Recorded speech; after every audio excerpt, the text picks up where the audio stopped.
আসসালামু আলাইকুম রহমতুল্লাহ। অনেক বাবা মা আছেন যারা সন্তানদের হাফিজ বানাইতে চান, কিন্তু উস্তাদের কারণে তারা স্বপ্ন বাস্তব হয় না। আর এটা বিরাট বড় একটা সমস্যা। আসলে যোগ্য উস্তাদ নির্ধারণ করা অত্যন্ত গুরুত্বপূর্ণ বিষয়। আর যোগ্য উস্তাদ চিনার কয়েকটা আলামত। এক নম্বর হইল উস্তাদ দক্ষ এবং পরিপক্ক একজন হাফিজ হওয়া। দুই নম্বর হইল উস্তাদ জেনে বা তার তাজবিদ সম্পর্কে অবগত হইতা, তাজবিদ সম্পর্কে পারদর্শী হইতা। তিন নম্বর হইল উস্তাদ ধৈর্যশীল হইবা, সহনশীল হইবা। ৪ নম্বর হইল সবক আমক্তা সাচ্চবক তিলাওয়াত সহজভাবে ছাত্রের কাছ থেকে আদায় করার কৌশল জানা। উস্তাদ যেন হইবা কোরআন শরীফের তিলাওয়াত, মাখরাজ, সিফত এগুলা কিভাবে আদায় করেন কৌশল জানা থাকা, ছাত্ররে শিক্ষানির কৌশল সহজভাবে শিক্ষানির যে একটা কৌশল জানা থাকা।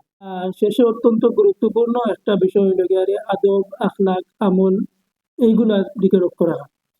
কারণ এর আগে আপনার সন্তান শুধুমাত্র একজন হাফিজ কোরআন শরীফ হিফজ করলাম মুখস্থ করিয়া শেষ নাই, আমলওয়ালা। আমরা জানি আমল ছাড়া আলিম মহাপবিত আলিম, এরকম একটা কথা আছে।